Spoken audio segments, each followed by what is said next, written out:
Economy के मोर्चे पर डबल राहत की खबर है। जून में जहां आईआईपी ग्रोथ बढ़ी है, वहीं जुलाई में रिटेल महंगाई घटी है। जून में आईआईपी ग्रोथ बढ़कर 13.6% रही है। इसी दौरान पिछले साल आईआईपी ग्रोथ -16.6% रही है। इसी तरह जून में मैन्युफैक्चरिंग ग्रोथ सालाना आधार पर -17% से बढ़कर 13% पर पहुंच गई है। जून में माइनिंग ग्रोथ 23% और कैपिटल गुड्स ग्रोथ बढ़कर 25% रही है। जुलाई में रिटेल महंगाई दर घटकर 5.59% पर रही है। जून में रिटेल महंगाई दर 6.26% पर रही है। इसी दौरान खाद्य महंगाई दर जून के 5.15% से घटकर जुलाई में 3.96% पर आ गई है। आपको बता दें कि आरबीआई ने महंगाई का दायरा 6 से 6.5% के बीच तय किया है। बाजार की शुरुआत आज कुछ फ्लैट हुई है, लेकिन दिन में बाजार ने तेजी पकड़ी और कारोबार के अंत में सेंसेक्स निफ्टी रिकॉर्ड ऊंचाई पर बंद होने में कामयाब रहे। बाजार को आईटी, रियल्टी, पीएसयू बैंक के शेयर का दमदार सपोर्ट मिला है। आईटी इंडेक्स 0.2% और रियल्टी इंडेक्स तकरीबन 1.25% चढ़कर बंद हुआ। कारोबार के अंत में सेंसेक्स 318 अंक की बढ़त के साथ 54,844 के स्तर पर बंद हुआ। वहीं निफ्टी की बात करें तो 22 अंकों की बढ़ोतरी यहां दिखी है और ये 16,364 के स्तर पर बंद होने में कामयाब रहा। आज निफ्टी फार्मा को छोड़कर अन्य सभी सेक्टोरल इंडाइसेस बढ़त लेकर बंद होने में कामयाब रहे। सबसे अधिक 2.28% की बढ़त आज निफ्टी मीडिया में देखने को मिली। निफ्टी फार्मा में आज 1% से ज्यादा की गिरावट दर्ज हुई है। सेंसेक्स पर आज सबसे अधिक खरीदारी पावरग्रिड के शेयरों में देखने को मिली। इसके बाद सबसे अधिक टेक महिंद्रा और एचसीएल में खरीदारी देखने को मिली। बिकवाली की अगर बात करें तो आज सेंसेक्स पर सबसे अधिक बिकवाली डॉक्टर रेड्डीज, इंडसइंड बैंक और एक्सिस बैंक में देखने को मिली। आईआरसीटीसी यानी कि Indian Railway Catering and Tourism Corporation अप्रैल से जून तिमाही में मुनाफे में आ गई है। कंपनी को जून तिमाही में 82 करोड़ का मुनाफा हुआ है, जबकि पिछले साल की समान तिमाही में कंपनी को 25 करोड़ रुपए का घाटा हुआ था। इस दौरान कंपनी की आय में 85% का इजाफा हुआ है। आईआरसीटीसी बोर्ड ने शेयर विभाजन को मंजूरी दे दी है। आईआरसीटीसी का एक शेयर 5 शेयर्स में विभाजित हो जाएगा। 10 रुपए की फेस वैल्यू वाला शेयर 5 में विभाजित होगा तो उसकी फेस वैल्यू 2 रुपए होगी। ये प्रस्ताव रेल मंत्रालय के पास भेजा गया है। केम्प्लास सनमार और एप्टस वैल्यू हाउसिंग फाइनेंस के आईपीओ आज बंद हो गए हैं। केम्प्लास सनमार का आईपीओ 2 गुना ज्यादा भरकर बंद हुआ है। वहीं केम्प्लास सनमार का प्राइस बैंड 530 से 541 रुपए तय किया गया। एप्टस वैल्यू हाउसिंग फाइनेंस के आईपीओ को शानदार रिस्पांस मिला है और ये 17 गुना से अधिक सब्सक्राइब हुआ है। इसका प्राइस बैंड 346 से 353 रुपए प्रति शेयर तय किया है।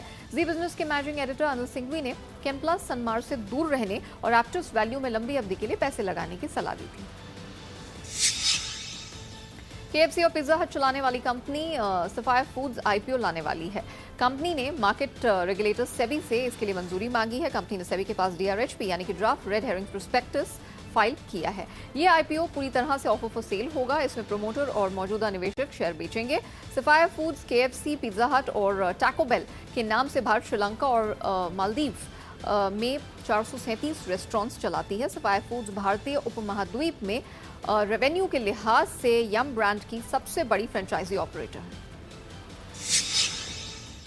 प्रधानमंत्री नरेंद्र मोदी ने आज वीडियो कॉन्फ्रेंसिंग के जरिए महिला स्वयं सहायता समूह के सदस्यों से बात की।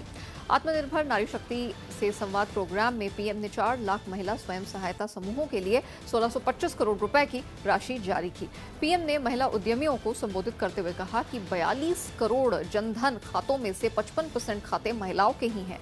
इस कार्यक्रम में पीएम ने ऐलान किया कि सेल्फ हेल्प ग्रुप को 10 लाख की जगह 20 लाख रुपए का कर्ज बिना गारंटी के मिलेगा। आपने बताया कि आपने कृषि संबंधी ट्रेनिंग ली है।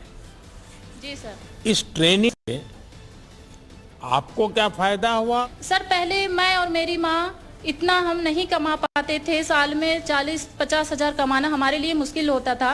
उससे हमारी घर की खर्च नहीं चल पाती थी। आज 2 से 2.5 लाख 3 लाख लगभग मैं एक साल में कमा लेती हूँ और मेरी घर की खर्चा भी बहुत अच्छी चलने लगी है। उद्योग संगठन सीआईआई की सालाना बैठक में वित्त मंत्री निर्मला सीतारमण ने कहा कि कोरोना संकट के दौरान इंडस्ट्री से हर संभव मदद मिली है। उन्होंने इसके लिए इंडस्ट्री को धन्यवाद दिया। वित्त मंत्री ने कहा कि दूसरी लहर को लेकर कोई भी अनुमान आसान नहीं था। उन्होंने कहा कि कर्ज की उपलब्धता की समस्या में सुधार किया गया है। उन्होंने ये भी कहा कि भारतीय अर्थव्यवस्था में सुधार के संकेत दिख रहे हैं। वित्त मंत्री ने इंडस्ट्री को भरोसा दिलाया कि कंजम्पशन को बढ़ाने के लिए कदम उठाए जा रहे हैं। साथ ही इंफ्रा में सार्वजनिक निवेश भी बढ़ रहा है। वित्त मंत्री ने कहा कि वे निवेश के टारगेट को हासिल करेंगे।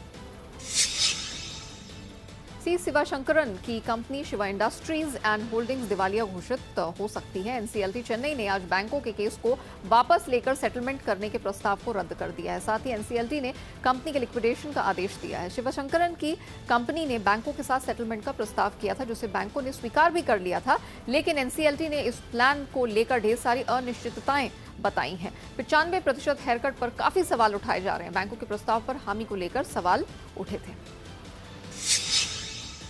सरकार जीएसटी दायरे से बाहर के आइटम्स की संख्या घटाने के बारे में सोच रही है। राजस्व सचिव तरुण बजाज ने कहा है कि इन पर जीएसटी काउंसिल की अगली बैठक में विचार किया जा सकता है। दरअसल कई प्रोडक्ट्स में ऐसा होता है कि उन पर लगने वाला जीएसटी का रेट उसे बनाने में इस्तेमाल हुए सामान पर लगे रेट से कम होता है। इससे इन्वर्टेड रेट स्ट्रक्चर वाली स्थिति बनती है और उसमें सामान बनाने वाली कंपनी को टैक्स क्रेडिट के मोर्चे पर नुकसान झेलना पड़ता है। रेवेन्यू सेक्रेटरी तरुण बजाज ने कहा है कि ऑटोमोटिव सेक्टर की टैक्स को लेकर शिकायतें हैं और उन्हें दूर करने की कोशिश की जाएगी।